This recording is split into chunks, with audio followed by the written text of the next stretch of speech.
अन्नाद्भवन्ति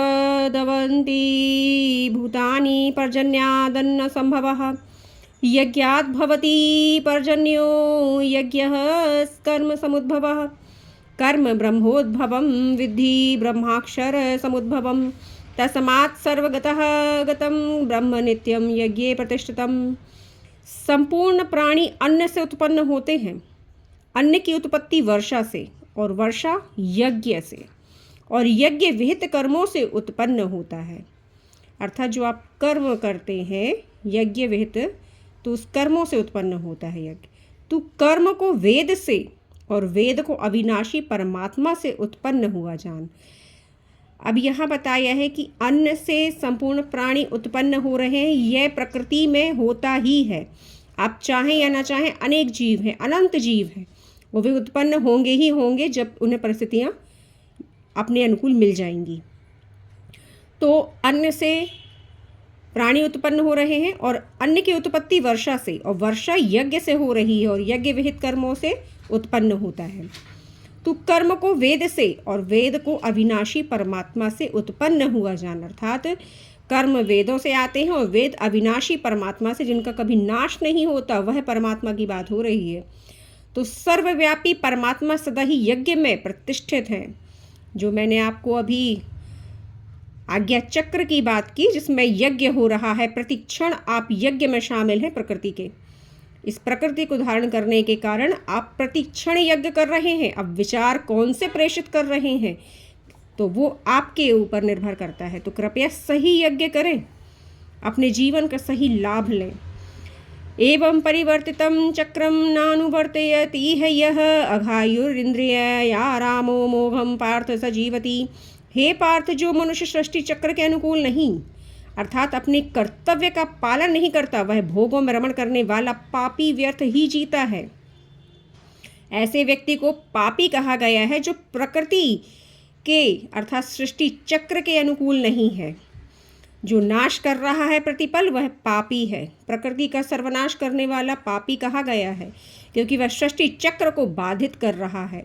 बिल्कुल सत्य है मित्रों। कभी आपने देखा होगा कि कोई व्यक्ति किसी जन्म में अत्यंत दरिद्र हो जाता है, किसी के हाथ नहीं, किसी के पैर नहीं, यह प्रकृति आपको परिणाम सहित लौट आती है।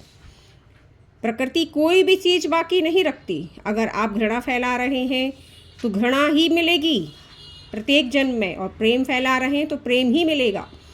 पाप पुण्य का जो सम बताया गया है वो इसी उद्देश्य से बताया गया है कि आप जो करते हैं, जो देते हैं, वही प्राप्त भी करेंगे। तो देना सीखिए, अच्छा देना सीखिए। यस्त्वात्मरतिरेव यस्यादतृप्तश्च मानवः आत्मन्येव स संतुष्ट तस्य कार्य न विद्यते नैव तस्य कृतेनार्थो न कृतेनेह कश्चन न चास्य सर्वभूतेषु कश्चिदर्थ व्याप्रशयः। परंतु जो मनुष्य आत्मा में ही रमण करने वाला, आत्मा में ही तृप्त और संतुष्ट हो, उसके लिए कोई कर्तव्य नहीं।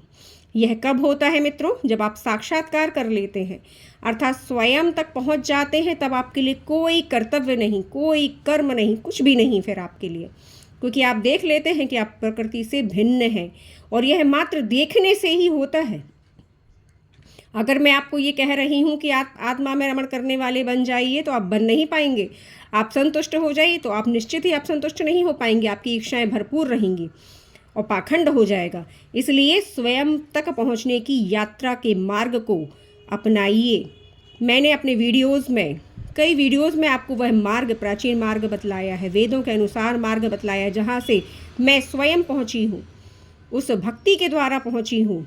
मगर मैं ये कहूँगी कि मैं गई हूँ वहाँ तक, तो नहीं, मेरे प्रभु ने मुझे पहुँचाया है। तो आप भी उसका पालन कीजिए और संतुष्ट हो जाइए, फिर आपके लिए कोई कर्तव्य नहीं होगा। तो उस महापुरुष का इस विश्व में कर्म करने और ना करने से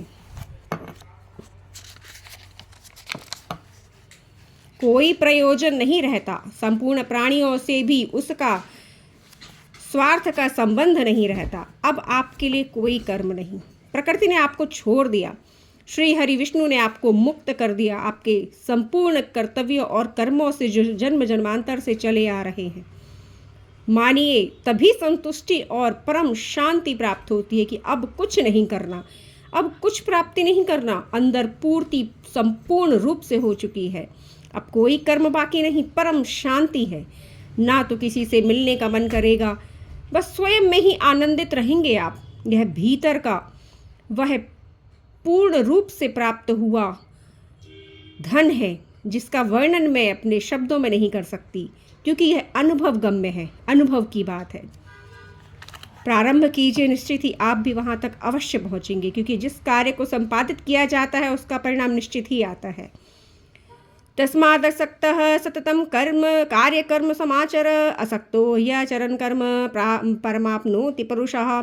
कर्मणैव हि संसिद्धिमास्थिता जनकादयः, लोक संग्रह में वापी संपश्यन् कर्मतुर्मषि। इसलिए तू आसक्ति से रहित होकर कर्तव्य कर्मों को कर, क्योंकि आसक्ति से रहित होकर कर्म करता हुआ मनुष्य परमात्मा को प्राप्त हो जाता है। कौन होता है परमात्मा को प्राप्त?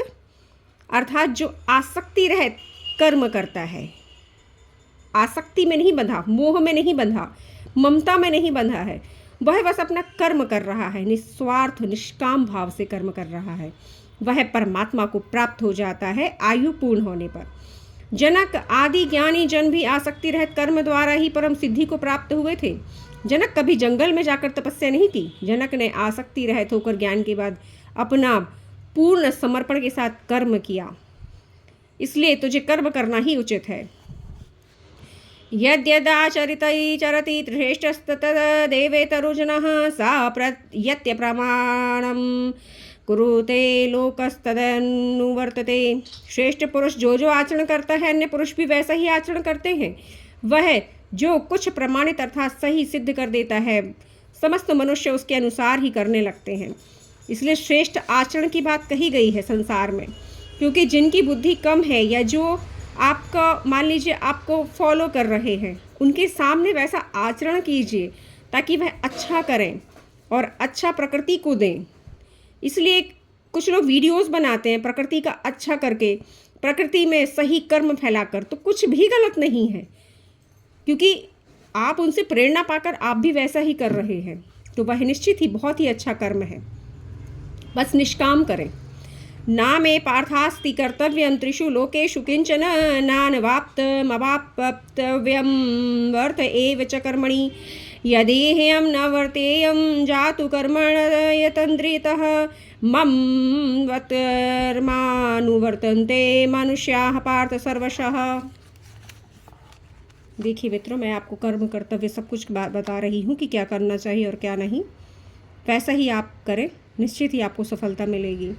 हे अर्जुन, मुझे इन तीनों लोकों में ना तो कुछ कर्तव्य है और ना ही कोई वस्तु अप्राप्त है, तो भी मैं कर्म करता हूँ। ये भगवान कह रहे हैं, स्वयं भगवान कह रहे हैं जो बीज रूप में है। हे अर्जुन, मुझे इन तीनों लोकों में ना तो कुछ कर्तव्य है, अर्थात वो बंधे हुए नहीं है, क्योंकि स्वयं को जानते हैं, उनका ज्ञान लुप्त नहीं होता। जो प्रकृति में आते हैं परमात्मा रूप रख के, उनका ज्ञान लुप्त नहीं होता। ज्ञान हमारा लुप्त होता है कम चेतना होने से, वो परम चेतना है।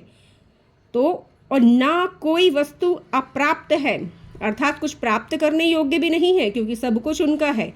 तो भी मैं कर्म करता हूँ। यदि मैं कर्म ना करूँ तो बड़ी हानि हो जाएगी, क्योंकि सब मेरा ही मार्ग का अनुसरण करते हैं।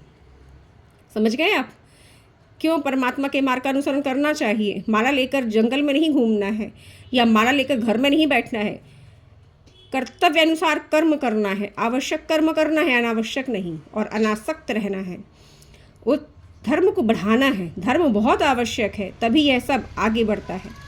उत्सीदेयुर्मे लोका न कुर्यां कर्म चेदहं शंकरस्य च कर्ता स्यामुपहन्यामिमां प्रजाः। इसलिए यदि मैं कर्म ना करूं तो ये सब मनुष्य नष्ट भ्रष्ट हो जाएंगे और मैं इसका कारण बनूंगा।